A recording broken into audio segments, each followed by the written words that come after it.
नमस्कार दोस्तों, किशोर एस्ट्रोलॉजी में आप सभी का स्वागत है। और आज जैसे कि घोषणा हुई, ऋषि शौनक जो कि यूके के पीएम बनेंगे, 28 तारीख को शपथ ग्रहण लेंगे। फौरन हमारे कुछ दोस्तों ने हमसे प्रश्न कुंडली के माध्यम से जानने की कोशिश की कि पिछली बार आपने बताया था कि लीज ट्रस्ट बनेंगी, और वो बनी, और आप लोगों ने ये भी बताया था, कुमार गणेश जी के साथ हमने अपने चर्चा में बताया था कि वो ज्यादा समय तक नहीं रहेंगी, लेकिन अगर वो भविष्य में दोबारा बनती हैं, जो कि हमें बनती दिखती हैं, तो वो बहुत अच्छा अपना कार्यकाल निभा पाएंगी। खैर, फिलहाल बात करेंगे आज हम ऋषि शौनक की, जिनके लिए कहा जा रहा है कि परसों यानी 28 तारीख के आसपास ये शपथ ग्रहण कर लेंगे। तो क्या आपको लगता है, ये जानने की कोशिश की गई, और आज लगभग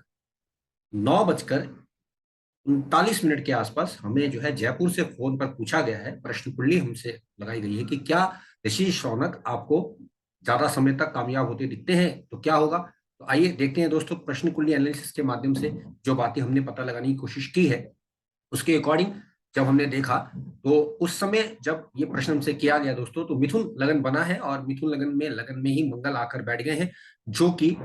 सष्टेश है, यानी कि इनके दुश्मन इनके सिर पर सवार हो चुके हैं, या सवार है, हम ये कह सकते हैं। और वो इंटरेस्टिंगली इनके घर में बैठ के इनको देख भी रहे हैं, क्योंकि जो लग्नेश बना है बुध, और बुध चंद्रमा के साथ चौथे घर में यानी सिंहासन प्राप्ति से संबंधित प्रश्न क्लियर कर रहा है, परफेक्ट है। वही बात करेंगे इनके सप्तमेश और कर्मेश, जो कि गुरु बनेंगे, वक्र अवस्था में इनके 10वें घर में ही बैठे हैं। और इंटरेस्टिंग फैक्ट एक और है कि शनि यहाँ पर भाग्य स्वामी बनकर अष्टमेश के भी बने हैं, और वो शनि की दृष्टि, तीसरी दृष्टि जो है वो उसके उस घर पे जा रही है जहां पर कर्म का भाव का मालिक कर्मेश वक्री अवस्था में बैठा हुआ है। यानी ये कहा जा सकता है कि ये कर्म इनकी पत्रिका में लिखा तो हुआ था, जो कि किसी कारणवश पूरा नहीं हो पाया पिछली बार, लेकिन क्योंकि कर्मेश वक्री है, तो उसने जाते जाते इनको कर्म तो प्रदान कर ही दिया है। लगभग अब तय ही हो चुका है कि ये बन तो जाएंगे ही जाएंगे। लेकिन किंतु परंतु, जैसा मैं बार बार कहता हूं, लग्नेश महत्व रखता है, लग्नेश की स्थिति ज्यादा अच्छी नहीं है। वहीं लगन पर आप देखें, षष्टेश मंगल आकर बैठा हुआ है, और ये मंगल जो प्रभाव दे रहा है, और वो जिसके घर में बैठा है उसको देख भी रहा है, यानी बुध को वो देख भी रहा है, और बुध चंद्रमा के साथ अगेन गुरु के द्वारा भी दृष्ट है। तो ज्यादा समय तक ये प्रधानमंत्री पद की शोभा बढ़ाते हुए मुझे नजर नहीं आ रहे हैं दोस्तों। और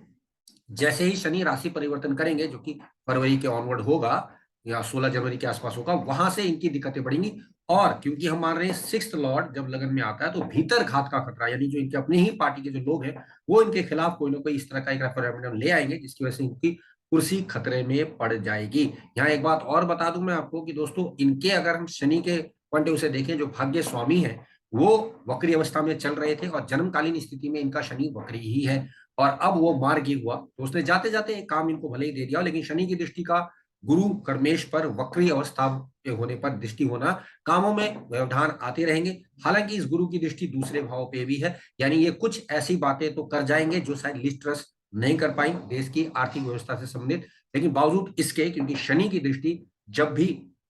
कर्म भाव में आती है, और कर्म से अष्टम भाव यानी पंचम में आती है, तो लगातार काम करना मुश्किल होने वाला है, भीतर घात के शिकार होंगे। और मुझे ऐसा लगता है कि इनको जल्दी ही इस्तीफा देना पड़ेगा, या इनको निकाला जाएगा, या ये खुद ही इस्तीफा दे देंगे, कुछ इस तरह की कंडीशंस बना ली जाएंगी। तो कुल मिला के दोस्तों, मैं ये कहूंगा कि प्रश्न कुंडली एनालिसिस जो मैंने अभी किया है, यानी कि 9:39 पर दिल्ली के हिसाब से, जयपुर में आए हुए एक मित्र के फोन के द्वारा, मेरे गणना के अनुसार ये माना जा सकता है कि ऋषि सोनक ज्यादा समय तक तो प्रधानमंत्री बनते हुए टिकते हुए दिखाई नहीं दे रहे हैं। और जैसा मैं पहले भी कह चुका हूं कि शुक्र का वर्ष रहेगा, और पुनः स्त्री की बनने की संभावनाएं दिखती हैं, और लिस्ट ट्रस्ट प्रबल दावेदार रहेंगे। और अगर इस बार वो बनती हैं, जो कि उन्होंने त्याग पत्र देकर बता दिया है कि देश के लिए कितनी अच्छी साबित हो सकती हैं, तो अगर वो दोबारा उनको मौका दिया जाता है, तो बहुत अच्छा नाम कमाएंगे। जैसा कि हमने अपनी पूर्व पोस्ट, जो कि कुमार गणेश के साथ चर्चा में हमने की है, कुछ लोगों ने उस पर विरोध भी किया कि आपने बताई थी तो चली गई। कंसर्न ये नहीं था, कंसर्न ये था कि हमने जब बताया था तो वो बनी, और बनने के बाद उन्होंने स्वयं इस्तीफा दिया है, और हमने ये भी कहा था कि चाहे वो कैसे भी बने, पूरा कार्यकाल तो नहीं कर पाएंगे। लेकिन सवाल है ऋषि सोनक जी का, तो हमने राशि संगठा चक्र से भी देखने की कोशिश की, और उसमें देखने में इंटरेस्टिंग ये आया कि इस समय की स्थिति राहु के ठीक संबंध में गुरु आया हुआ है, और साथ ही साथ शनि का मंगल से संबंध भी बना हुआ है। कुल मिलाकर अगर मैं बार बार शनि की बात करूंगा, और बुध के साथ चंद्रमा का होना, कहीं ना कहीं ह्यूमिनस स्थिति बताता है, जो कि बताता है कि आगे चल के हास्यास्पद घटनाएं होगी या ये मूर्खतापूर्ण एक फैसला होगा जो कि वहां की जनता करेगी। हालांकि उसके लिए इंग्लैंड की पत्रिका भी देखी जाएगी, साथ साथ ऋषि सोनक जी की पत्रिका भी देखी जाएगी, क्योंकि दोस्तों ऋषि सोनक जी की डिटेल्स तो हमारे पास है, लेकिन उनका पूरा टाइम हमारे पास नहीं है। तो उसकी पत्रिका का अध्ययन करके उनकी दशा पैटर्न के हिसाब से मैं बहुत जल्द आपको बताने का प्रयास करूंगा। लेकिन आज अगर मैं बताऊंगा तो मैं सिर्फ ये कहना चाहूंगा कि ऋषि सोनक ज्यादा दिन के मेहमान मुझे नजर नहीं आते हैं, यानी ज्यादा समय तक ऋषि सोनक प्रधानमंत्री बने नहीं रहेंगे। हालांकि अभी बनने में 28 तारीख तक का वेट तो है ही, लेकिन फाइनल तो हो ही चुका है कि वो बनेंगे।